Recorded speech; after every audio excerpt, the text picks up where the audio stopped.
Bueno,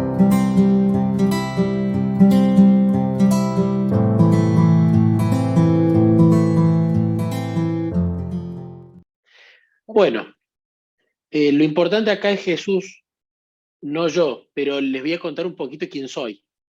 Yo soy Nicolás, estoy en Argentina, en Córdoba. Hace casi 6 años que conocí a Jesús, que empezamos a ser amigos y me congrego en la iglesia de Córdoba Centro. Lo conocí a Jesús a través de los momentos de solas con Cristo, ese fue el primer acercamiento a él, y luego a los meses conocí la iglesia adventista del séptimo día. Comencé a participar mucho de los momentos de solas con Cristo, realmente si pueden hacer este retiro espiritual, que sé que en Perú es una maravilla la cantidad de veces que se hace en todas las iglesias, ojalá fuese en Argentina así, recomiendo que puedan participar, y luego con el tiempo comencé como orador de los momentos de solas con Cristo. ¿Qué tema vamos a ver hoy? ¿Y por qué este tema es importante? Este tema se trata de redimir el tiempo, ¿sí? Tiene que ver con la administración eficaz, como muy bien lo decían las hermanas al principio. Y es un tema del que vamos a aprender y que es algo sumamente práctico. Entonces, si cuando terminemos esta clase y luego tengamos nuestras preguntas y sean contestadas, lo que nos llevamos de aquí simplemente lo atesoramos en el cerebro como un buen recuerdo y nada más, no va a haber cambios, no va a haber beneficios tras esto. Todo lo que vamos a ver hoy va a ser sumamente práctico y la manera de poder generarlo en un hábito va a ser mediante la repetición todos los días de esto, ¿no? Pero primero, ¿qué es redimir el tiempo? Porque muchas veces en la Biblia tenemos frases que son muy lindas, pero que muchas veces no entendemos qué significan. ¿Qué es redimir el tiempo?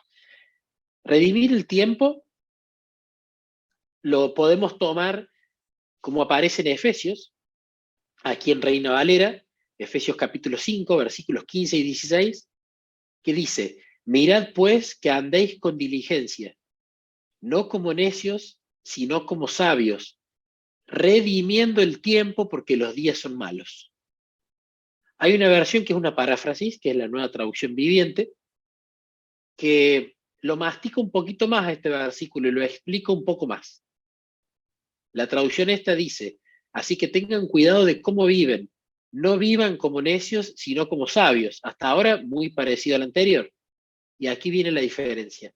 Saquen el mayor provecho de cada oportunidad en estos días malos. Entonces podemos ver que redimir el tiempo tiene que ver con aprovechar cada oportunidad, con sacar el mayor provecho a ese intervalo de tiempo dado del que acá está hablando.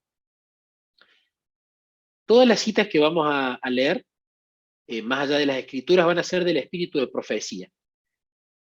En palabras de Diego Gran Maestro, en la página 277, Elena dice que la única manera en la cual podemos redimir nuestro tiempo es aprovechando lo más posible el que nos queda. En aquel que hace esto, se efectúa una transformación del carácter. Entonces ya podemos ir viendo que redimir el tiempo, es decir, aprovechar cada oportunidad, es importante para la transformación de nuestro carácter, que nos dice el espíritu de profecía, que es lo único que nos vamos a llevar al cielo. Del mismo libro, dice que de ningún otro talento que Él nos haya dado requerirá más estricta cuenta que de nuestro tiempo. El hombre que aprecia el tiempo como su día de trabajo se preparará para una mansión y una vida inmortales. Vale la pena que él haya nacido. Un propósito resuelto, un trabajo persistente y la cuidadosa economía del tiempo capacitarán a los hombres para adquirir los conocimientos y la disciplina mental que los calificarán para casi cualquier posición de influencia y utilidad. Fijémonos lo importante que el espíritu de profecía menciona aquí. Comúnmente cuando hablamos de que somos mayordomos, lo primero que se nos viene a la mente seguramente es diezmo, ofrenda, dinero, bienes. Pero el bien por el que vamos a tener que dar mayor cuenta, y por lo tanto más importante que el dinero, que los bienes, es el tiempo. Y lo bueno es que el tiempo, todos tenemos el mismo. No hay una mayor bendición en el rico o en el pobre con respecto al tiempo. Todos tenemos 24 horas por día. Y redimir el tiempo no solamente se basa en lo que hacemos con nuestro tiempo eclesiásticamente hablando, es decir, en actividades de la iglesia, sino como dice 1 Corintios 10:31, así que sea que coman o beban o cualquier otra cosa que hagan, háganlo todo para la gloria de Dios. Entonces, veamos que es muy importante, como vemos acá, el tema del tiempo. Pero antes de hablar del tiempo, vamos a ver el contraste entre lo que es redimir el tiempo y lo que no lo es. Los contrastes en la Biblia son constantes. En el libro de Proverbios, en cada uno de los versículos, prácticamente dice lo que hace el sabio y por otro lado lo que hace el necio. El apóstol Juan le encantaban los contrastes también. En sus cartas también siempre usó Juan contrastes y en Apocalipsis igual. En el Apocalipsis usa muchos contrastes en sus cartas, en el Evangelio, la oveja y la cabra, el justo y el impío. Los contrastes están buenos no solamente como un método de comparación, sino para que la gente entienda. ¿Qué es la luz? Bueno, ¿viste? Las tinieblas es todo lo contrario. ¿Qué es las tinieblas? Bueno, ¿viste? La luz es la ausencia de luz, las tinieblas.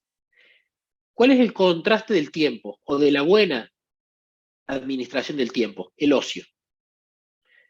Patriarcas y Profetas en el capítulo 14 nos dice que el amor a los placeres fue fomentado por la riqueza y la ociosidad, y la gente se entregó a la complacencia sensual. Después aquí tenemos otros dos párrafos que tienen que ver con respecto a la crianza de los niños. Aquí, en el capítulo 14 del Patriarcas y Profetas, está hablando de una ciudad, en lo que leímos recién, está hablando de Sodoma y Gomorra. Comúnmente nosotros de Sodoma y Gomorra leemos más que todo las consecuencias, es decir, el robo legal, la perversión sexual totalmente legal y licenciosa. Vemos las consecuencias de lo que pasó en Sodoma. Pero ¿cuáles fueron las causas que llevaron a Sodoma a ser así? Porque Sodoma no fue siempre así. ¿Dónde, ¿Cuál fue la semilla de maldad que dio como fruto lo que terminó pasando en Sodoma? Estas dos cosas que dice aquí. El amor a los placeres, pero fomentado ¿por qué? Por la riqueza o la hartura de pan, como dice la Biblia, pero por sobre todo por la ociosidad, que es el tiempo mal administrado. Entonces, ¿qué es lo contrario a administrar bien el tiempo o a redimir el tiempo? La ociosidad, que vamos a ver que la ociosidad no tiene que ver con el descanso, que el descanso en su justa medida es administrar bien el tiempo, sino que la ociosidad tiene que ver con el pésimo uso del tiempo, para no usarlo con un propósito que esté alineado a la voluntad de Dios. Bien, para ver el uso del tiempo va a haber algo clave que es la planificación. Yo no puedo hacer una actividad sin tener una planificación previa, pero hay un paso meramente importante antes de la planificación. Un paso que si no está, es lo mismo que construir una casa sobre la arena y que después venga la tempestad y la casa se derrumba. Para hacer una analogía, supongamos que de esta presentación yo sustraigo esta parte número 1. Esto es como decir, pone tu casa en la arena y no la pongas sobre la roca. El resto lo podemos hacer bien. Podemos construir la casa con buenos materiales, con la misma arquitectura, con buenas ventanas, con buenas aberturas, con los mismos ambientes, un buen sistema eléctrico, buenas cañerías de agua, de gas. Pero si la casa está sobre la arena, no importa cómo vos la construiste, se va a caer igual. En cambio, si está sobre la roca, vos ya tenés la seguridad de que esa casa no se va a derrumbar. El paso número 1, chicos, es el más importante de esta presentación. ¿Cuál es el paso número 1? Vamos a escudriñarlo juntos. Patriarcas y Profetas, página 72, hablando de Enoc, dice que Enoc eludía el asociarse continuamente con ellos, hablando de los impíos. y pasaba mucho tiempo en la soledad dedicándose a la meditación y a la oración. Así esperaba ante el Señor buscando un conocimiento más claro de su voluntad a fin de cumplirla.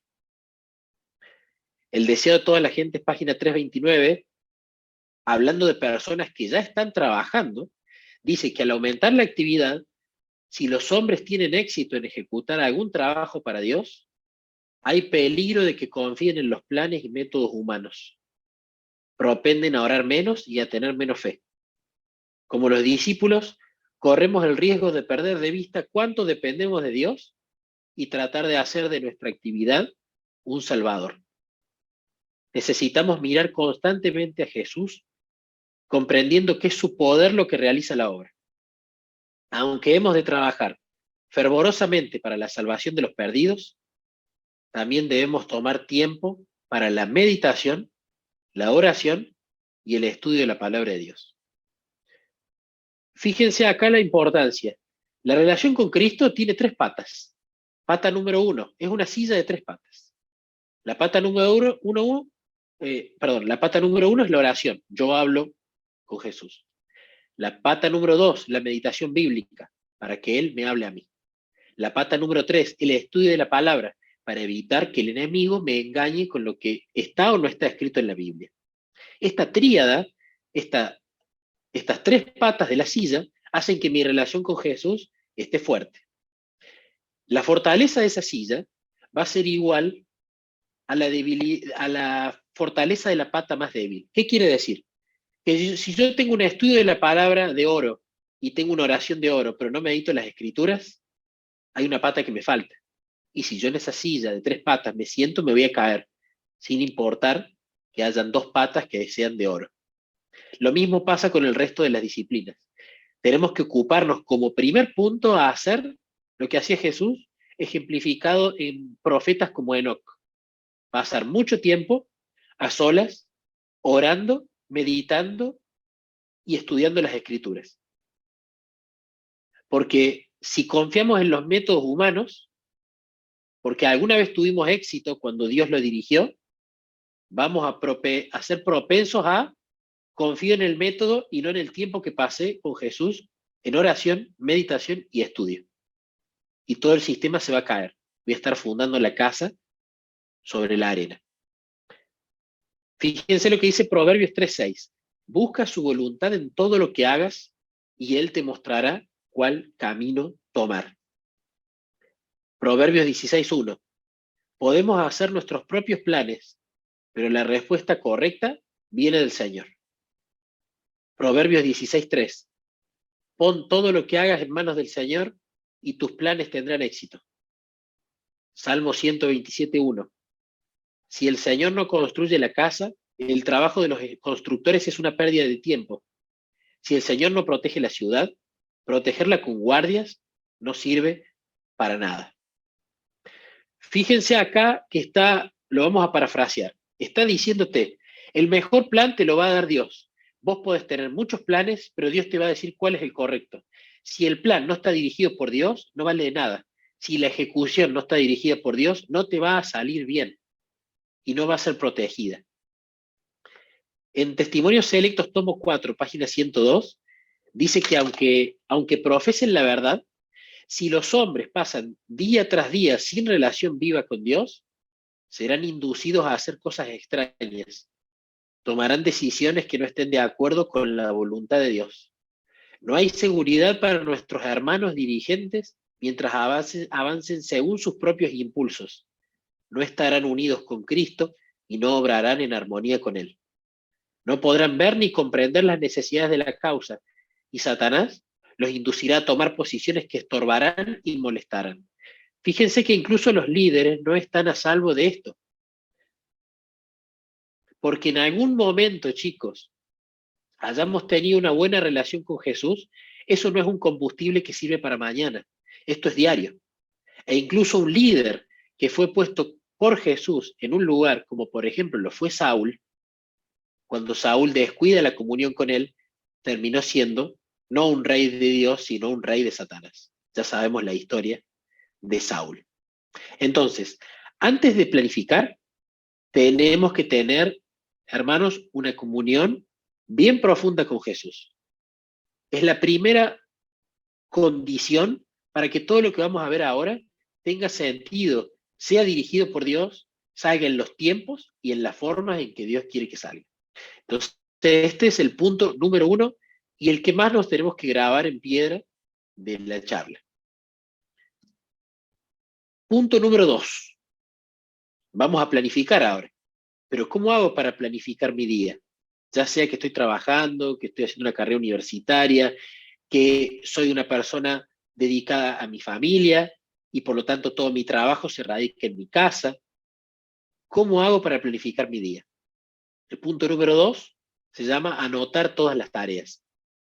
Mensajes selectos, página 62, nos dice, lleven los tales un registro diario y cuando el Señor les dé una experiencia interesante, anótenla como hizo Samuel cuando los ejércitos de Israel obtuvieron una victoria sobre los filisteos. Anoten en el registro de vuestro diario cada lágrima que el Señor os ha ayudado a enjugar de ojos dolientes, cada temor que ha sido ahuyentado, cada misericordia manifestada. Acá está hablando de Samuel. ¿Qué pasaba con Samuel?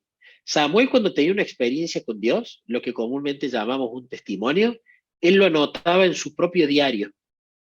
Y cuando aparecía una persona o una situación para la cual ese testimonio tenía sentido contarlo, él iba a su diario, lo buscaba y lo leía. Ahora, ¿por qué anotaba Samuel? ¿Por qué simplemente no lo memorizaba? En el tiempo antediluviano, la Biblia no se había escrito todavía. El que escribió los primeros libros de la Biblia fue Moisés. Y Moisés fue postdiluviano. ¿Cómo se acordaban las cosas los antediluvianos? Bueno, en ese caso, como el pecado todavía no llevaba tantas generaciones, el cerebro humano, la mente, tenía un prodigio maravilloso. Y en Patriarcas y Profetas, el espíritu de profecía nos cuenta que se transmitía de manera oral, porque la gente memorizaba todo. A medida que fueron pasando las generaciones y el pecado degradaba a la gente no solamente moralmente, sino físicamente, la memoria empezó a tener problemas. Entonces Samuel, por supuesto, necesitaba anotar esas cosas. ¿Por qué? Porque si no se las olvida. Entonces, ¿qué tenemos que hacer nosotros para planificar? Tenemos que anotar todo lo que pensemos que tenemos que hacer o lo que queremos hacer, lo tenemos que anotar. Podemos usar un cuaderno, podemos usar una aplicación digital si nos gusta más, pero lo importante es anotar. Recordar las cosas al cerebro lo estresa, y más recordar las cosas que tiene que hacer. Entonces tenemos que anotar. ¿Cómo vamos a hacer este proceso? Filipenses 4, del 6 al 7 nos dice, no se preocupen por nada, en cambio, oren por todo. Díganle a Dios lo que necesitan y denle gracias por todo lo que Él ha hecho. Así experimentarán la paz de Dios que supera todo lo que podemos entender. La paz de Dios cuidará su corazón y su mente mientras vivan en Cristo Jesús. A medida que a la mañana tenemos que planificar nuestras actividades, vayámosla poniendo en oración, le contemos a Jesús lo que queremos hacer y lo anotamos. Tengo que pagar una factura del internet, se lo comento a Jesús, lo anoto. Tengo que estudiar biología 2 porque tengo un examen, se lo comento a Jesús, lo anoto. Tengo que de repente ir a comprar quinoa porque me quedé sin quinoa para comer, se lo cuento a Jesús y lo anoto. Entonces, cuando hago este paso, donde cada una de las cosas que creo que tengo que hacer, las pongo en oración, incluyéndolo a Jesús en la charla, y las anoto, voy a terminar con una lista larga de un montón de cosas. Vamos a ver qué vamos a hacer con esa lista. Punto número 3. Priorizar las tareas. Mateo 6 del 33 al 34 nos dice, busquen el reino de Dios por encima de todo lo demás y lleven una vida justa, y Él les dará todo lo que necesiten. Así que no se preocupen por el mañana, porque el día de mañana traerá sus propias preocupaciones. Los problemas del día de hoy son suficientes por hoy. Ministerio de Curación, página 385, dice: el fiel cumplimiento de los deberes de hoy es la mejor preparación para las pruebas de mañana. No amontonemos las eventualidades y los cuidados de mañana para añadirlos a la carga de hoy. Basta al día su afán. Y en los lugares celestiales, página 269, nos dice el Espíritu de Profecía que no nos volvamos miserables por causa de las cargas del mañana. Llevemos valiente y alegremente las cargas de hoy. Debemos tener fe y confianza para cuando dice, para hoy. No se nos pide que vivamos más de un día a la vez. El que da fortaleza para hoy, dará fortaleza para mañana. Entonces, ya buscamos primeramente el reino de Dios y su justicia, porque deberíamos habernos levantado y antes de hacer cualquier cosa tenido nuestra comunión con nuestro querido amigo. Luego anotamos todas las tareas. ¿Qué tenemos que hacer ahora? Priorizar. ¿Cómo vamos a priorizar? Va a haber tareas que sean para hoy, que las puedo hacer hoy, y tareas que no son para hoy. Las que no son para hoy las pospongo. Si es para el 12 de septiembre, no es para hoy. La pospongo el 12 de septiembre. Pospongo todo lo que no sea para hoy, porque no es urgente. Y luego voy a tener un montón de tareas que son para hoy. Pero ¿cuáles voy a hacer? Voy a hacer las urgentes e importantes. Las que no sean para hoy ya las pospuse. Las que son urgentes e importantes las dejo. Y las que no son ni urgentes ni importantes, las borro de la lista. Muchas veces corremos con el error de que sin quererlo nos ponemos en lugar de Dios pensando que podemos hacer todo. No podemos hacer todo. Es un error pensar que lo podemos hacer todo. No somos omnipotentes, ni tampoco omnipresentes para estar en todos los lados que nos podría gustar estar. Entonces, esta lista de tareas, vamos a haberla podado, posponiendo algunas, las urgentes e importantes las dejo, y las que no son para hoy, ni tampoco para otro día importantes, las borro. No me voy a ocupar de eso. Ahora, me van a quedar varias tareas que considero urgentes e importantes para hoy, que es el punto número 4. Pero ¿cómo sé si el tiempo es finito y el día de hoy tiene 24 horas, pero yo ya dormí bastante porque me levanté y utilicé parte de las horas de hoy para descansar?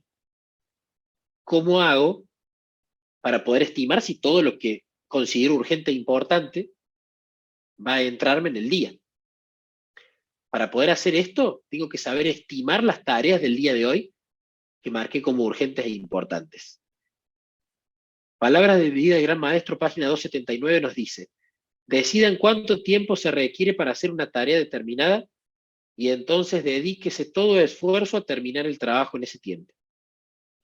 Y Patriarcas y Profetas, página 647, nos dice que una ley del intelecto humano hace que se adapte gradualmente a las materias en las cuales se le enseña a espaciarse.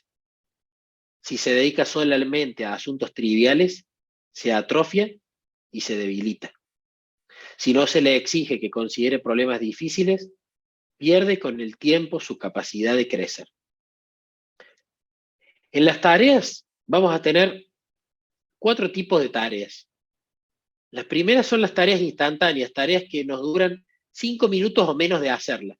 Por ejemplo, sacudir el mantel de la mesa. Por ejemplo, lavar la taza del desayuno. Por ejemplo, poner la ropa a lavar. Por ejemplo, reenviar este PDF de un libro de Morris Benden que me gustó a un amigo. Esas tareas las hago instantáneamente. Son las primeras que voy a ejecutar, todas. Me las saco de encima. Son las primeras que voy a hacer y así las ejecuto y las saco de la lista. Pero después me van a quedar 3 tipos de tareas. Me van a quedar tareas colosalmente largas, como por ejemplo preparar el proyecto final de la carrera. Me van a quedar tareas medianas y tareas cortas. ¿Sí? Y acá viene el primer autoengaño que solemos hacer, que es una mala medición de la palabra llamada productividad. Productividad está muy en boga hoy en día en en libros, en youtubers, y la productividad en nuestro caso, que somos cristianos y amigos de Jesús, tiene que ver con justamente si al comer, al beber o al hacer cualquier otra cosa lo estamos haciendo para su gloria o no. Allí radica la productividad cristiana. Ahora, hay un engaño muy común. De repente veo que tengo muchas tareas y hago las que me parecen más fáciles y que son más cortas. Y llega al final del día y me siento productivo porque me ocupé en muchas tareas ese día. Pero eso es un grave engaño, porque usualmente, como nos gusta hacer las tareas para las que nos sentimos confiados de que sabemos cómo hacerlas, posponemos las difíciles o las largas. Y esto también es procrastinar, porque es evitar hacer lo urgente e importante, pero que nos da miedo, que no nos sentimos seguros, que tenemos que aprender mucho para hacerlo, suplantándolo no con tiempo de ocio, sino con tareas más chicas que pensamos que también necesitamos. Entonces, las tareas donde mayormente Jesús va a poder obrar no son en las tareas donde ya son un hábito y donde tenemos confianza en nosotros mismos, sino son las tareas en las cuales nos sentimos inseguros, nos da miedo enfrentarnos, no conocemos cómo hacerlo, tenemos que aprender, donde no siento que pueda, ¿sí? Allí es el territorio donde Jesús puede obrar y donde hay que invitarlo a obrar. Pero ¿qué vamos a hacer con las tareas medianas y largas? ¿Qué vamos a hacer con esos monstruos que se van a aparecer en las tareas que tengamos por día? Punto número 5. A las tareas largas o medianas vamos a utilizar la técnica del divide y conquistarás. Lucas 18 del 14 al 20, Lucas 14 del 28 al 32 nos dice: sin embargo, no comience sin calcular el costo, pues ¿quién comenzaría a construir un edificio sin primero calcular el costo para ver si hay suficiente dinero para terminarlo? De no ser así, tal vez termines solamente los cimientos antes de quedarte sin dinero, y entonces todos se reirán de ti y dirán: ahí está el que comenzó un edificio y no pudo terminarlo. ¿O qué rey entraría en guerra con otro rey sin primero sentarse con sus consejeros para evaluar si su ejército de 10.000 puede vencer a los 20.000 soldados que marchan contra él? Y si no puede, enviará una delegación para negociar las condiciones de paz mientras el enemigo todavía esté lejos. ¿Qué es lo que tenemos que hacer con las tareas largas o medianas? Tenemos que subdividirlas en tareas más chicas. Yo esto lo aprendí en mi trabajo en pandemia. En pandemia me encontré trabajando en casa, como todos, y mi trabajo, que es de desarrollo de software, es como si fueras una persona que construye un edificio, con la ventaja de que si se cae el edificio, simplemente el programa no funciona, no mata a nadie, no hay gastos monetarios ni nada por el estilo. Me habían asignado una tarea nueva y me puso muy nervioso porque era una tarea grande, era una tarea larga, era una tarea importante, era una tarea de la cual conocí una parte de las herramientas que tenía que usar para hacerla, y me sentía inseguro, con miedo, que no iba a llegar, y esto lo llevé a Jesús en oración. Cuando yo en mi trabajo tengo momentos así, me voy a la cochera y es mi cita con mi amigo querido a hablar de lo que me está pasando, los dos solos, el tiempo que sea necesario. Allí le comenté a Jesús esto que me estaba preocupando. Y luego de orar, fui a meditar las escrituras. En ese momento fui a meditar en el santuario, simplemente porque me atrajo ese texto, y me puse a leer en el santuario, a disfrutarlo con Jesús, a leerle a él y a meditar en ese texto. Y allí Jesús tocó mi corazón con el ejemplo del santuario. Y lo mismo pasa con el ejemplo del arca y con el ejemplo del templo. En el santuario, Dios les dijo a ellos: quiero que construyan un santuario según este modelo, una tarea colosal, gigante. Pero ¿qué fue haciendo Dios por ellos? Les empezó a dividir la tarea del santuario en tareas más chicas. Vas a necesitar estos materiales, va a tener estos compartimentos, las cortinas tienen que tener esta longitud, tienen que ser de este material, se van a colocar de esta manera, el santuario va a ser transportable.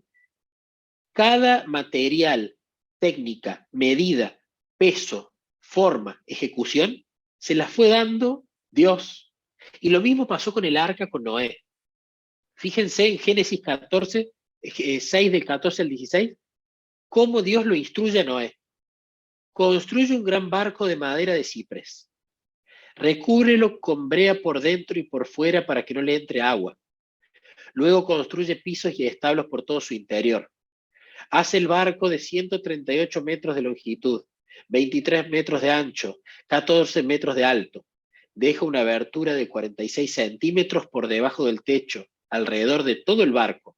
Pon la puerta en uno de los costados y construye 3 pisos dentro del barco, inferior, medio y superior. Noé tuvo que haber pensado, ¿dónde están los árboles de ciprés? ¿En qué región? ¿Cuántos árboles voy a necesitar cortar por día? ¿Qué instrumentos voy a usar? ¿Dónde hay brea? ¿Quién va a ir a buscarla? ¿En qué la vamos a cargar? ¿Cuándo la vamos a necesitar? ¿Qué cantidad de madera necesito para este proyecto? ¿Cuáles son las situaciones en las cuales puede ser desfavorable construir? ¿Quiénes me van a ayudar? Dividió el problema grande en un problema más pequeño. Entonces, cuando medité sobre el santuario y vi esto mismo, en un pizarrón que tengo aquí al lado de mi computadora grande, empecé a poner el título del problema grande y a dividirlo en problemas más pequeños. Por ejemplo, tengo que buscar la madera de ciprés, tengo que buscar la brea. Bueno, y esos problemas más chicos, pero todavía no lo suficientemente chicos, los dividimos en problemas más pequeños. Ciprés, ¿dónde hay? Alguien tiene que buscar las hachas, alguien tiene que buscar la herramienta para limar las asperezas, alguien me va a ayudar a cargarlo. El problema grande se divide en múltiples problemas medianos, los problemas medianos se dividen en múltiples problemas chicos, y así vamos a tener un árbol de tareas donde cada tarea es pequeña y cada tarea es bien concreta. Entonces, vamos a terminar con un montón de tareas, como dijimos, para hoy, urgentes e importantes, donde cada tareita va a ser chica y realizable en un intervalo de tiempo corto.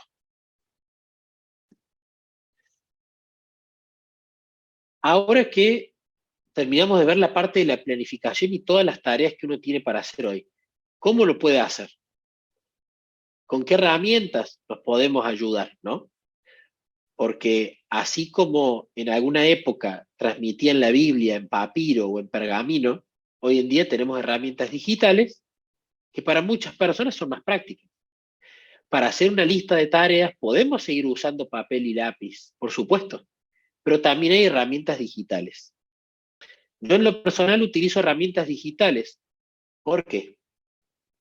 Porque si me acuerdo de algo que tengo que hacer hoy o que es importante que haga en algún momento y no estoy en casa porque estoy en la cola del supermercado o estoy en un taxi yendo de un lado al otro o estoy simplemente en un lugar donde no tuviese mi cuaderno con el lápiz y el papel, tengo el celular para anotarlo y no olvidarme. Las aplicaciones que yo les recomiendo para usar, que están diseñadas para esta clase de cosas, son dos. Hay muchísimas más.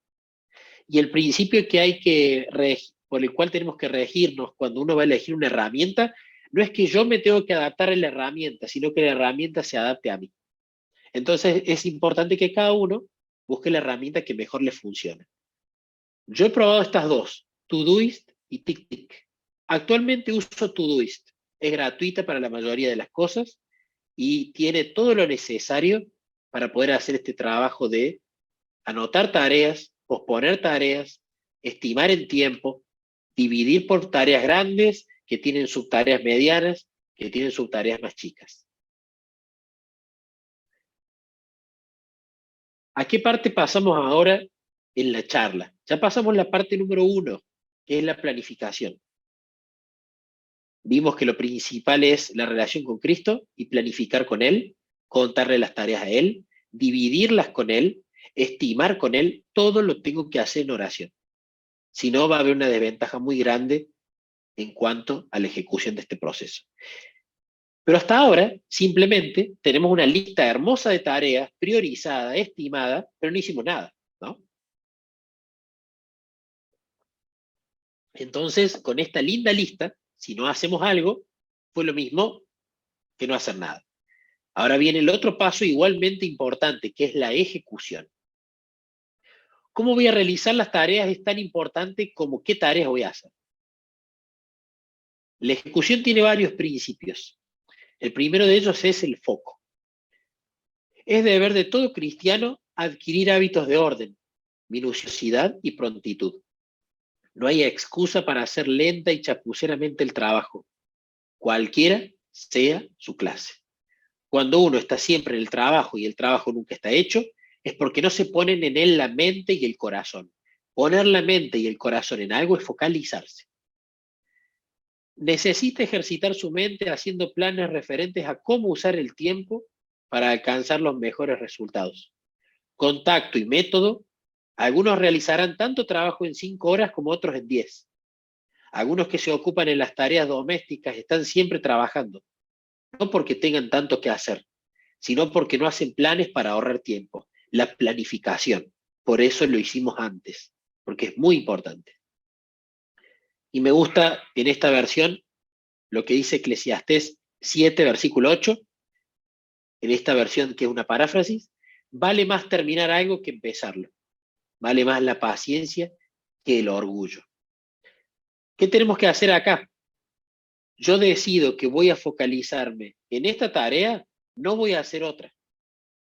Voy a este muchacho que todos usamos, lo vamos a poner en silencio, porque al cerebro lo estresa de suma manera el multitasking.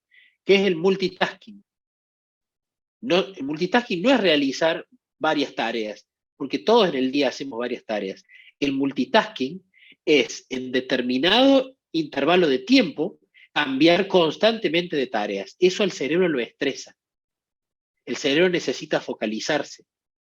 Por eso Dios lo mandaba a sus profetas a meditar, los mandaba a meditar en su ley, a pasar tiempo focalizados en la palabra. Hoy en día, lamentablemente, esto no se hace, sino que se lee el devocional que masticó otra persona, lo leemos rápido, ya está, ya pasé tiempo con Jesús, me voy a hacer mis cosas. Nunca fue el plan de Dios que esto suceda. Entonces, hay que evitar el multitasking, no solamente porque no sirve, sino porque me estresa. El foco en la tarea que voy a hacer ahora y en ninguna otra es el principal objetivo de la ejecución. Ahora, si a un auto yo lo pongo a funcionar a tope durante todo el día, probablemente el auto tenga problemas. Necesita tiempo de descanso. Necesita un tiempo donde voy a recargar el combustible. De la misma manera, aunque tenga el maratonista más preparado del mundo, si yo lo pongo a correr las 24 horas, esa persona se va a lesionar. Esa persona se va a deshidratar. Esa persona va a tener problemas porque no descansó, porque no se hidrató. De la misma manera podemos correr con el error de que en el afán de querer ser productivos no paramos y no nos tomamos tiempo de descanso. Obreros Evangélicos, página 258, nos dice: no es prudente estar siempre bajo la tensión del trabajo y la excitación, aun cuando se ministren las necesidades espirituales de los hombres, porque de esta manera se descuida la piedad personal, que es la comunión con Cristo, y las facultades de la mente, del alma y del cuerpo quedan recargadas. Los que hacen grandes esfuerzos para hacer cierta cantidad de trabajo en un tiempo dado y siguen trabajando cuando su criterio, es decir, ya hay algo que te está diciendo para, y siguen trabajando cuando su criterio les dice que debieran descansar, no salen nunca gananciosos. Están gastando fuerzas que necesitarán algún día. Cuando es requerida la energía que han empleado tan temerariamente, fracasan por falta de ella. La fuerza física desapareció y no pueden disponer de fuerza mental. Llegó su tiempo de necesidad y sus recursos están agotados. Más allá de que vamos a pasar tiempo focalizados en la tarea que tenemos que realizar, tenemos que mezclar estos intervalos de tiempo en la tarea con intervalos de descanso, porque si no vamos a tener un problema que nos vamos a fundir, vamos a tener un problema que nos va a agarrar repulsión la tarea que estamos haciendo, vamos a tener un problema que nos vamos a enfermar, vamos a tener el problema de que vamos a caer en lo que hoy en día se denomina el burnout, nos quemamos. Ahora, ¿qué vamos a hacer en el tiempo de descanso?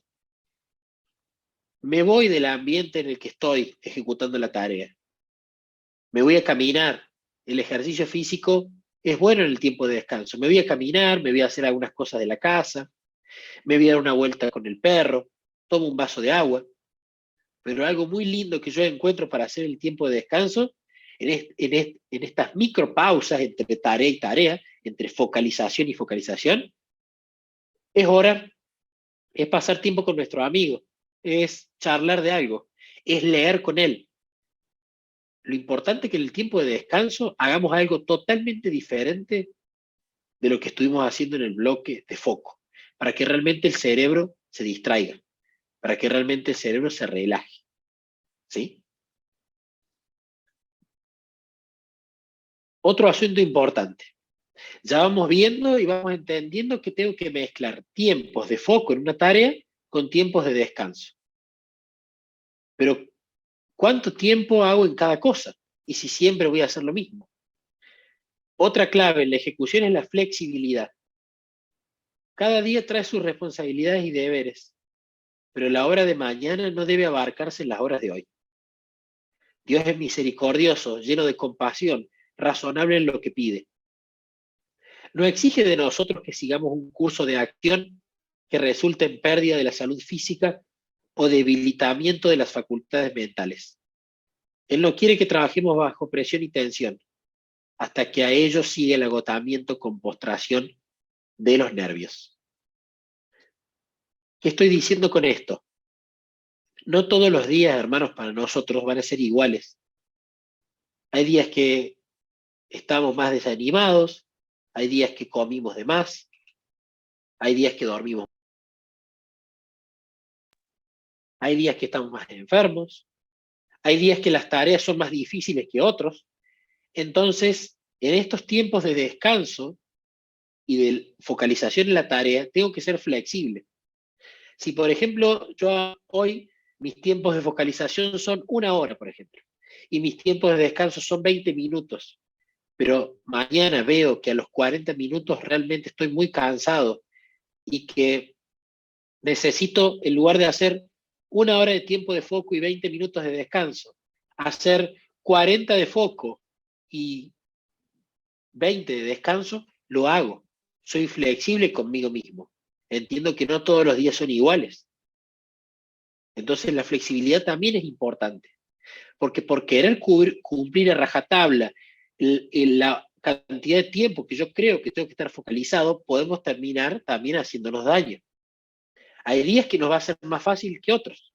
Entonces, escuchemos a nuestro cuerpo, escuchemos cuando estamos haciendo una tarea y no damos más, escuchemos cuando en su sabiduría Dios a través de nuestro cuerpo nos dice, estás cansado, estás tensionado, no te está entrando nada de lo que estás leyendo, descansa. Flexibilidad entonces. Y el punto más importante en la ejecución es incluir a Jesús. El andar de Enoc con Dios no era en éxtasis o en visión, sino en todos los deberes de su vida diaria. ¿Sí? Enoc lo incluía en todo a Dios. En medio de una labor, de una vida de labor activa, Enoc mantuvo constantemente su comunión con Dios. Cuanto mayores y más apremiantes eran sus labores, tanto más constantes y fervientes eran sus oraciones. No tenemos tiempo aquí y no es el propósito de esta charla hacer un estudio de Enoc. Pero Enoc, cuando reunimos todos los textos del espíritu de profecía sobre Enoc, Enoc no solamente pasaba un montón de tiempo a la mañana a solas con Dios en oración y meditación a fin de conocer su voluntad y cumplirla, sino que oraba cuando estaba trabajando, oraba cuando caminaba, oraba en todo tiempo y todo lugar. Enoc fue el mejor amigo que tuvo Jesús en toda la historia. Entonces, en la ejecución de nuestras tareas, incluyámoslo a Jesús. Yo cuando estoy en la computadora y tengo que programar, el paso previo es charlar con Jesús la tarea, anotar las cosas que tengo que hacer, comentárselas a él, y muchas veces él impresiona la mente con ideas, con sugerencias que uno no veía. Cuando tengo que preparar una predicación, la preparo con él, pero el primero que escucha el sermón que él mismo inspira, porque nosotros cuando preparamos predicaciones tenemos que pedir al Espíritu Santo para que nos guíe, y creemos que son dirigidos por Dios, el primero que escucha el sermón que preparo es Jesús. Cuando estudien, léanle a él. Cuando tengan que practicar una lección, dénsela a él. Cuando tengan que consultarle dudas sobre temas que no entienden, primero consúltenselas a él. Tienen que incluir a Jesús en la planificación y en la ejecución de las tareas, y también el tiempo de descanso. Esa es la manera de permanecer en Cristo durante todo el día, siendo consciente de su presencia, orando en todo momento, en todo lugar, sobre cualquier tema, con el debido respeto, porque más allá de ser nuestro amigo, es nuestro creador, pero ese es el orar sin cesar. Esa es la permanencia constante. ¿Qué podemos usar como herramienta para estos bloques de foco en una tarea y de descanso? La técnica Pomodoro para mí es la ideal aquí, pero cada uno la tiene que adaptar a su vida personal. Nuevamente, como dije anteriormente, no nos adaptamos nosotros a las herramientas, sino las herramientas se adaptan a nosotros.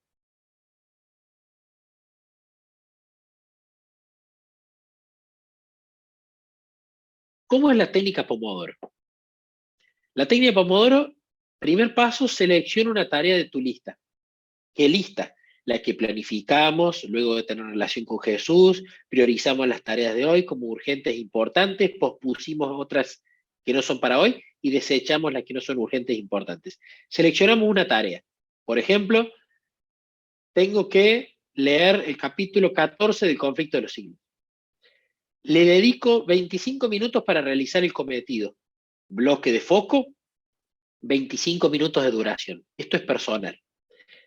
Cuando suena el reloj, que para esto pueden usar o una aplicación para Pomodoro, yo en lo personal uso el reloj del celular, para mí no hay cosa más simple que esa, pongo ese tiempo y cuando suena el reloj, corto la tarea. No importa si quiero terminarla, no importa si estoy cerca, corto la tarea inmediatamente. Y hago la pausa de 5 minutos. Luego de esos 5 minutos, comienza otro Pomodoro, y así hasta el cuarto Pomodoro, donde el recreo va a ser de 30 minutos, no de 5. Ahora, esto, lo que yo sugiero, es la técnica, es decir, bloque de foco, bloque de descanso, bloque de foco, bloque de descanso. Esto es lo central de la técnica. La cantidad de tiempo de foco y de descanso, eso la van a poner cada uno de ustedes. Y a medida que se conozcan, se van a ir dando cuenta qué es lo que funciona mejor. En mi vida personal, funciona mejor cuando son bloques de 1 hora y bloques de 20 minutos. Pero, por ejemplo, hoy domingo, que yo no trabajo, paso 30 minutos haciendo una actividad que no sea de Jesús y 30 minutos leyendo con él. 30 minutos haciendo una actividad que no sea de Jesús y 30 minutos leyendo con él.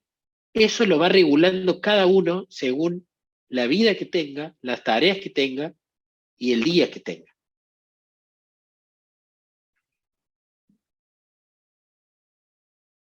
Bien, punto número 7. Este es un punto importante que usualmente nos cuesta mucho, pero que nos trae muchos problemas y que usualmente hace que haya tareas que aborrezcamos de hacer o que nos preguntemos ¿para qué dije que sí? Cuando dijo que la mies era mucha y los obreros pocos, no impuso a sus discípulos la necesidad de trabajar sin cesar, sino que dijo, ruegue pues al Señor de la mies que envíe obreros a su mies. Dios ha señalado a cada uno su obra según su capacidad y no quiere que unos pocos estén abrumados de responsabilidades, mientras que otros no sientan carga ni trabajo de alma. Debiéramos cuidarnos de no tomar sobre nosotros responsabilidades que Dios no nos ha autorizado llevar. Con frecuencia los hombres tienen una estimación demasiado elevada de su propio carácter o capacidad. Quizás crean que son competentes para emprender la obra más importante, cuando Dios sabe que no están preparados para cumplir correctamente el deber más pequeño y humilde. Mateo 5:37. Simplemente di, sí lo haré o no, no lo haré. Cualquier otra cosa proviene del maligno. Hermanos, tenemos que aprender a delegar tareas. Si yo estoy súper cargado de tiempo y se me está pidiendo a alguien incluso que yo quiero o estimo algo, yo le tengo que decir que no.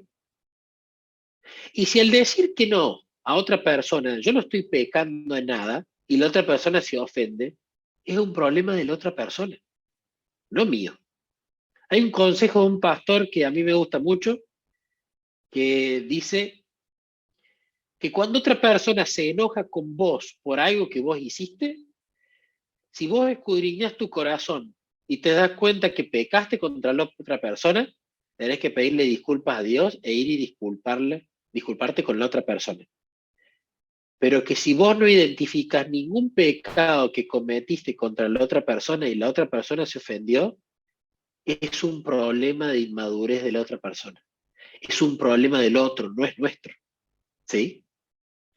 Muchas veces, porque queremos que nos tengan en alta estima, o porque nos da miedo si piensan mal de nosotros, o porque quizás hoy pensamos que podíamos hacer todo y nos creíamos Dios, siempre decimos que sí. Y luego cuando nos damos cuenta, ¿qué decimos? ¿Para qué le dije que sí? ¿Por qué acepté esto si no quería? ¿Por qué acepté esto si no sé hacerlo? ¿Por qué acepté esto si no tengo tiempo? Y lo tengo que hacer porque ya lo prometí hacer. Entonces, muchas veces la respuesta más sabia cuando me piden algo es, lo pienso y te aviso. Y charlarlo con Jesús, evaluar racionalmente el asunto y luego tomar una decisión. Y aprendamos a delegar las tareas a personas que saben hacerla mejor que nosotros o que tienen más tiempo que nosotros, porque va a ser de bendición no sobrecargarnos. Es tan malo, y hay un texto de la hermana White muy categórico de esto, es tan mala la pereza como la intemperancia del exceso. Es tan malo el no hacer las cosas que Dios nos pide que hagamos como sobrecargarnos con tareas que Dios nunca pidió que nosotros las hiciéramos. Entonces, este es un concepto importante que nos va a ayudar a redimir bien el tiempo, porque vamos a estar haciendo las tareas que Dios quiere y no vamos a estar sobrecargándonos con tareas que no pidió. Punto importante, la métrica de éxito.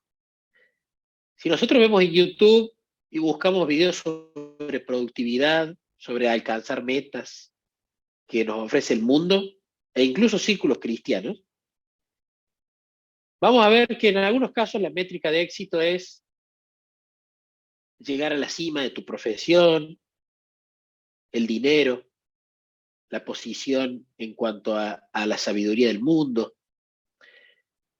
Pero muchas veces una métrica de éxito que tenemos de forma personal es la cantidad de tareas que hacemos en el día. Si hice mucho, qué bien que estuve este día.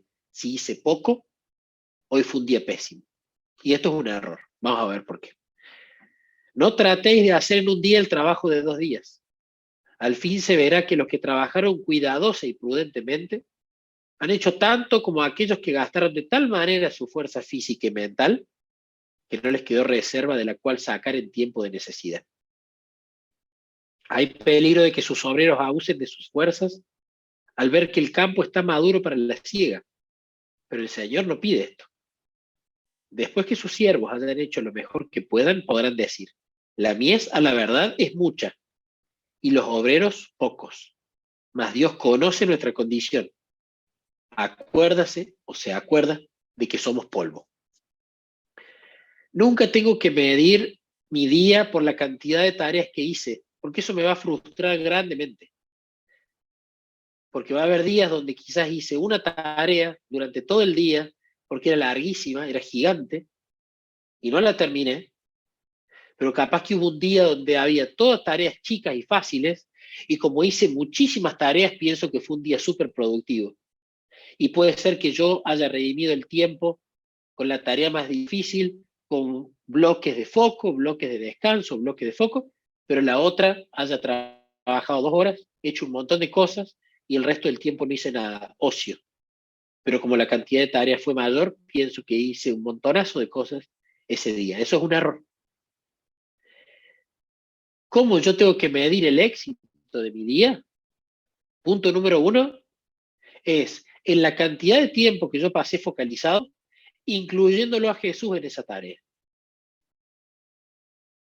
Un termómetro espiritual que a mí me gusta utilizar es que cuando una persona se pone contenta al final del día porque pecó poco, o porque no pecó, o cree que no pecó, o se pone triste porque pecó, o se focaliza en la cantidad de cosas que hizo, o se pone triste porque no hizo mucho. Si yo me focalizo en lo que hice o no hice para determinar si soy feliz o no soy feliz, o si mi día valió o no valió la pena, quiera o no, estoy siendo un legalista, porque estoy basándome en las cosas que yo hice para determinar lo que valgo y la felicidad o el estado de ánimo que tengo. Y eso es falso.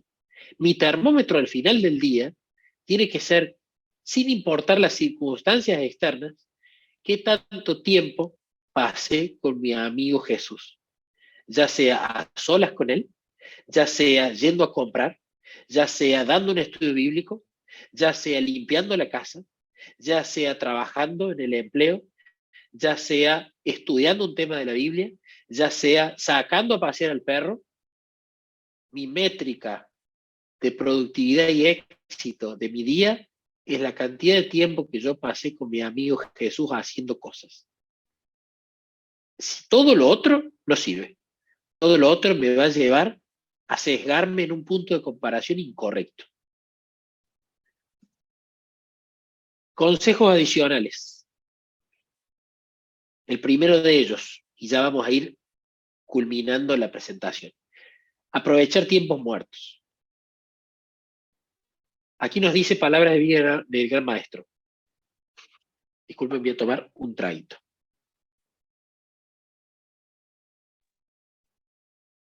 Pero atesórense los momentos, dice.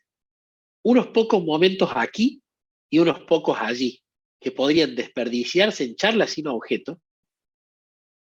Las horas de la mañana tan a menudo desperdiciadas en la cama. El tiempo que pasamos viajando en los tranvías o en el tren, o esperando en la estación. Los momentos que pasamos en espera de la comida, o de aquellos que llegan tarde a una cita. Si se tuviera un libro en la mano y se aprovecharan estos fragmentos de tiempo en estudiar, leer o en pensar cuidadosamente, meditar, ¿cuánto podría realizarse? Tenemos que hacer una proyección en la época en la que estamos nosotros, ¿no? El tiempo desperdiciado en la cola del supermercado, en Facebook, en Instagram, en YouTube, en TikTok, leyendo libros que no son cristianos, en charlas que no nos benefician espiritualmente en nada, esperando para entrar al consultorio del odontólogo, esperando que llegue el profesor que no viene. Hay un montón de micro momentos durante el día que si se suman todos, hacen mucho tiempo. Y no hay nada más práctico que tener a mano, en este caso Elena dice, un libro. Pero hoy en día tenemos el celular. Hoy podemos tener una tablet o podemos tener un libro en la mochila y utilizar estos micro momentos para leer algo. No hace falta que meditemos las escrituras en ese micro momento, pero podemos leer un libro, que si sumamos todos estos micromomentos semana a semana, terminamos leyendo en tiempos muertos el libro en ese tiempo. ¿Qué aplicaciones les recomiendo usar para este propósito? Si es que no tienen un libro en la mochila. Pueden usar Google Playbooks, donde hay un montón de bibliografía adventista. Yo creo que allí en Perú tienen la misma editorial que aquí haces, ¿no? Bueno, hay una hermana que me dice que sí. En ACES tienen un montón de ebooks que los pueden comprar, incluso hay algunos gratis, que los pueden bajar en Google Playbooks o en Amazon Kindle, dependiendo que les guste. También pueden usar la aplicación My Bible, que por lejos no solamente es gratis, sino que es la mejor aplicación de la Biblia que existe en Android y en iOS. Tiene el comentario bíblico adventista, tiene el diccionario bíblico adventista, los comentarios de Elena, concordancia, múltiples versiones de la Biblia, tipografías. Es maravilloso. Cualquiera de estas aplicaciones o de otras, estas las sugiero yo porque en lo personal son las que me gustan y uso, la pueden usar en estos tiempos muertos.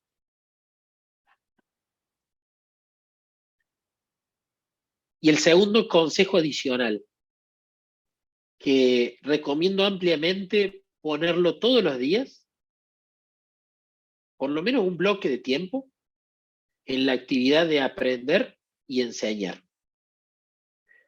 Una ley del intelecto humano hace que se adapte gradualmente a las materias en las cuales se le enseña a espaciarse.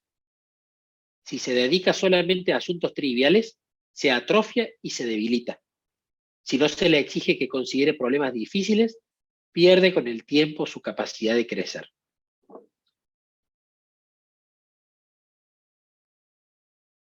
Hechos 20:35. Y he sido un ejemplo constante de cómo pueden ayudar con trabajo y esfuerzo a los que están en necesidad. Deben recordar las palabras del Señor Jesús. Hay más bendición en dar que en recibir. Consejos para la obra de la escuela sabática, página 14. Nadie puede trabajar en la escuela sabática ni en la obra de la temperancia sin cegar munífica cosecha, no solo en el fin del mundo, sino en la vida presente. El esfuerzo mismo de iluminar y hacer felices a otros aclarará y ensanchará sus opiniones. Cuanto más nos esforcemos por explicar a otros la verdad con amor por las almas, tanto más clara vendrá a ser para nosotros mismos. Siempre aparece con nueva hermosura y fuerza al entendimiento del que la expone. Hermanos, recordemos que el deseo de toda la gente en su capítulo número 1, si mal no recuerdo, cuenta cómo es este mecanismo de la ley de la vida que fue diseñada por Dios. Dios el Padre le da toda la bendición a su Hijo Jesús. Su Hijo Jesús, a través del Espíritu Santo, la derrama en cada uno de nosotros. Nosotros a esa bendición la derramamos en nuestros pares y también la devolvemos hacia arriba en alabanza, en servicio. Y allí se cierra el ciclo. Dios Padre a su Hijo a través del Espíritu Santo, a los seres humanos a otros seres humanos y a Dios. No estamos hechos para almacenar, sino para recibir y dar. Por eso en la naturaleza, cuando un río deja de fluir y se estanca, el agua estancada, que no continúa el ciclo, se pudre. Hay muchos más ejemplos en la naturaleza. Lo que yo como, si como en exceso, queda almacenado como grasa. Si yo como lo suficiente, es convertido en energía que me sirve a mí para hacer mis tareas y el ciclo continúa. Entonces, no hay mayor bendición en la vida cristiana que tener comunión con Dios para recibir la bendición de Dios y poder darla al resto. Aprendo de Jesús y le enseño el resto. Aprendo de Jesús y le enseño el resto.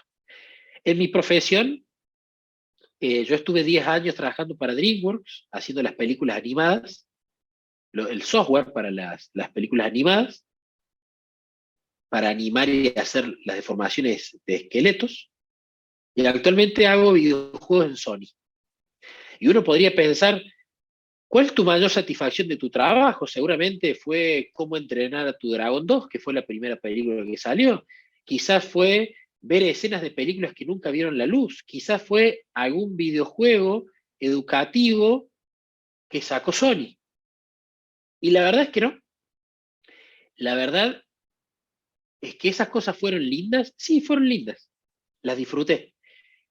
Pero es tan cierto que hay más bendición en dar que en recibir, que los mayores momentos de felicidad en mi carrera en estos 11 años han sido los momentos en los cuales el conocimiento que yo he ido aprendiendo lo he enseñado a chicos que estaban recién empezando y he visto cómo ellos crecían, no solo en el equipo, sino en la empresa. Y luego ellos enseñándole a otros. Esa ha sido por lejos la mayor satisfacción que yo he tenido. Cuando vos explicándole a otro, el otro entiende y se pone contento por entender y se vuelve útil. De la misma manera, en la vida cristiana, los momentos de mayor bendición para mí no solamente son los momentos que paso a solas con Jesús y cuando Jesús, a través de la meditación de la Biblia, te reprende, te enseña, te muestra gente para interceder, te da ideas, te responde oraciones, sino cuando me ha tocado dar la escuela sabática, soy maestro de escuela sabática, y el disfrute que uno tiene en el momento de la ejecución es magnífico. El hecho de predicar ante las distintas personas o esto que estoy haciendo es de mucha mayor bendición que el aprender en primer lugar. ¿Qué pasa si no aprendemos nada? Si somos personas que no nos gusta aprender. Va a pasar lo que dice el espíritu de profecía en este primer párrafo. Nuestra mente se va a atrofiar.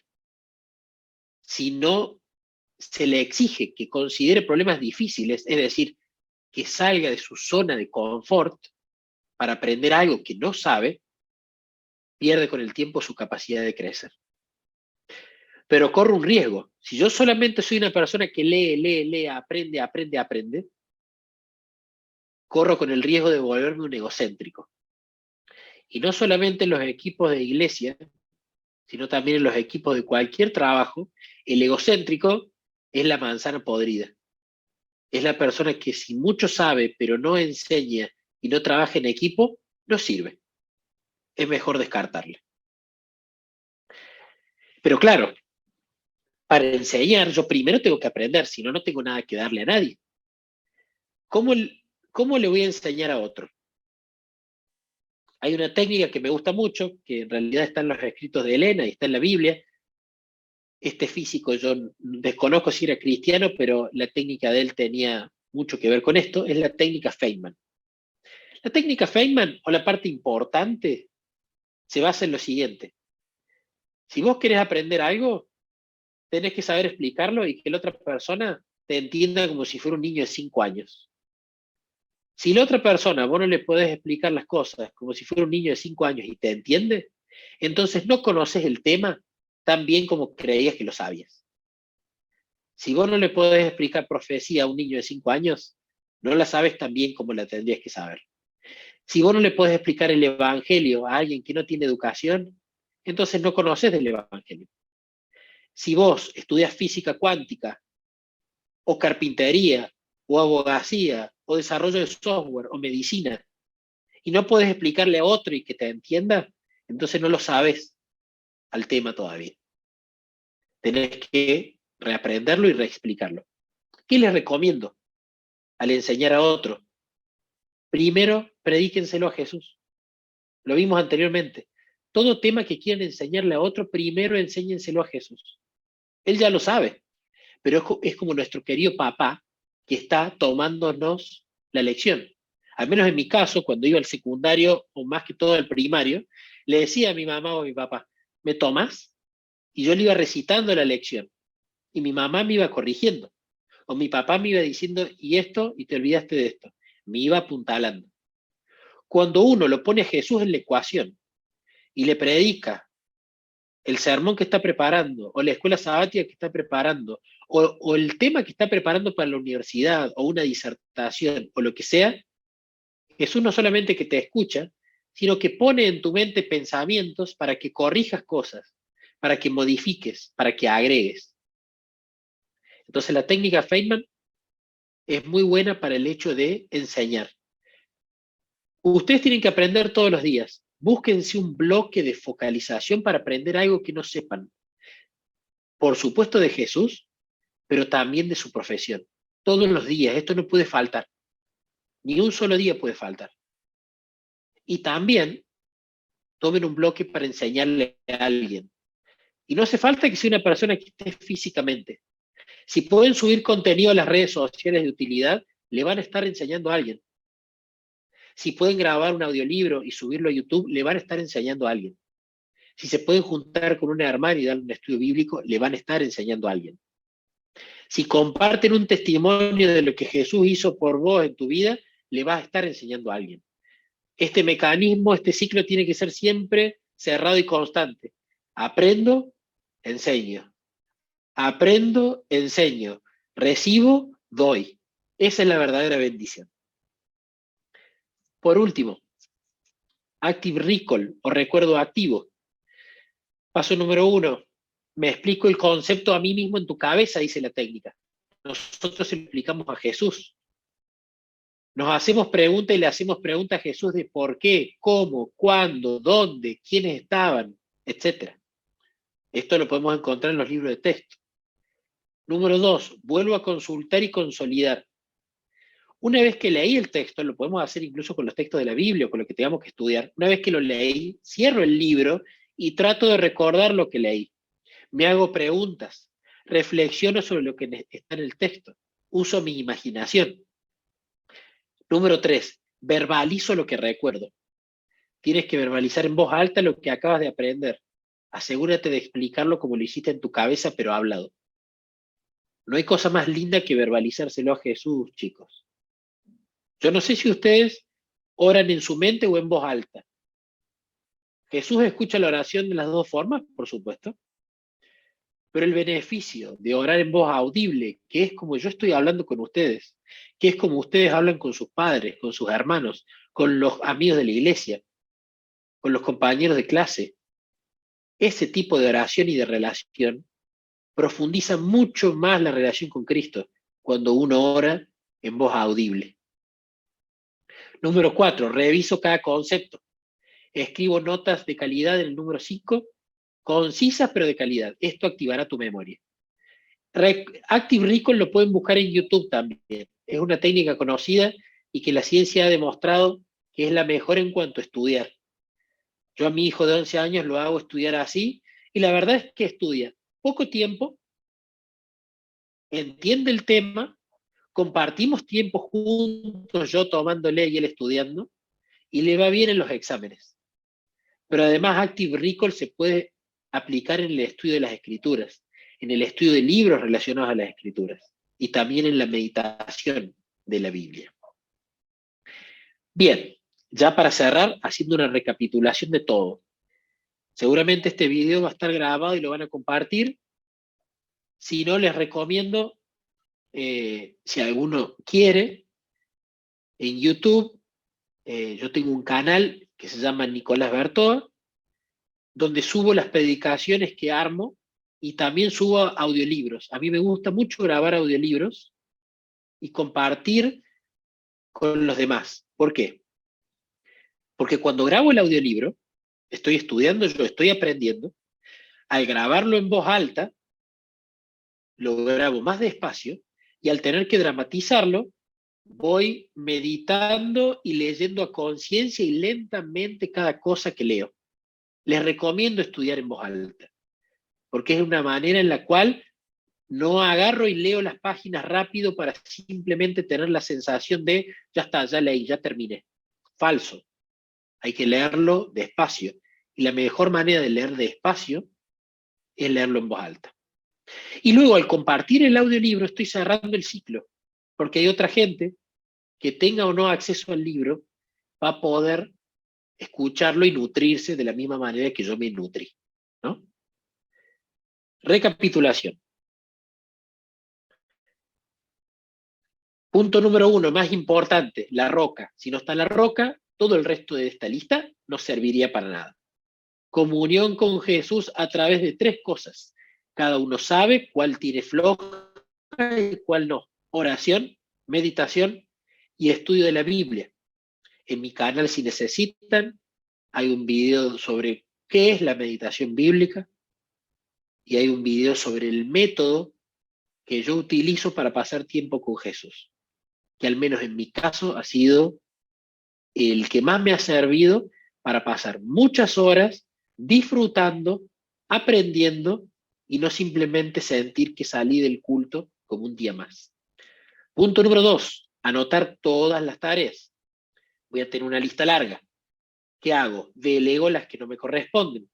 Ahí achiqué la lista. Le cuento a Jesús todas las tareas que estoy anotando. Desecho lo que es ni urgente ni importante. Las saco, las borro. Pospongo las que no son para hoy. Ahí me va a quedar toda una lista de tareas que organicé con Jesús, que son para hoy y que son urgentes e importantes. Estimo el tiempo de las tareas para hoy. Me van a quedar tareas inmediatas, grandes, medianas y chicas. Hago primero todas las tareas que me llevan menos de 5 minutos. Las saco rapidísimo.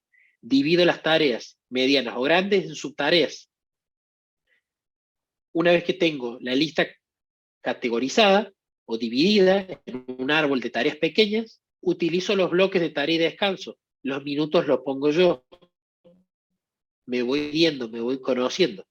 Me focalizo siempre primero en las tareas más urgentes e importantes, las tareas en las que menos confianza tengo en mí mismo, las tareas que me parecen más difíciles, las tareas en las que tengo que aprender cosas, las tareas a las que le tengo miedo, porque ahí es donde más puede obrar Jesús, y dejo el resto para el final del día, o el final de los bloques cuando ya termine de hacerles. Incluyo a Jesús en los bloques de trabajo y descanso. Hablo con él en el bloque de trabajo y también en los bloques de descanso. Recuerden, bloque de descanso, me voy a otro ambiente. Mejor hacer una actividad que me demande movimiento. Me estiro, camino, voy a hacer cosas a otra habitación de la casa, o de la oficina, o del lugar donde esté. Aprovechar los tiempos muertos durante el día y hacerme bloques para aprender y enseñar de forma diaria y no cortar este ciclo.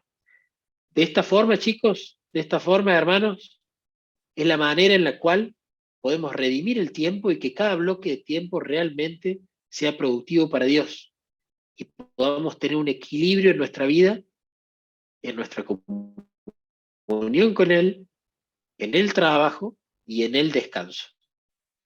Así llegue al fin del día y nos vayamos a dormir, cansados de todo lo que, contentos porque pasamos un montón de tiempo con Jesús y cada tarea que haya sido bendecida, hablamos de remedios naturales y porque la hicimos con Él. Vamos a cerrar con una oración antes de darle el pase a la continuación del programa.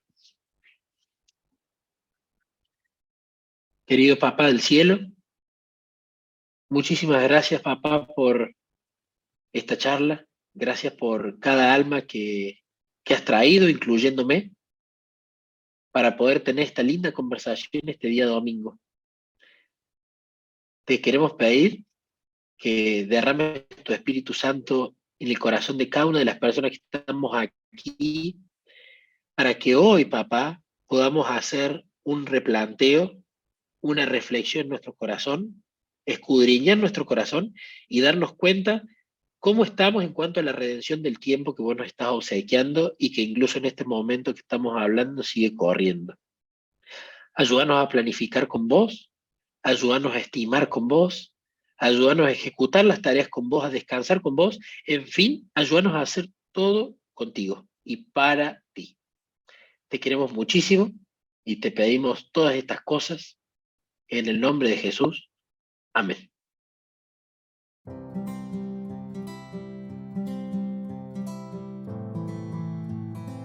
AMA Estudiantes es una asociación que está distribuida en diferentes países de Latinoamérica y nosotros somos el capítulo peruano de la Asociación de Médicos Adventistas.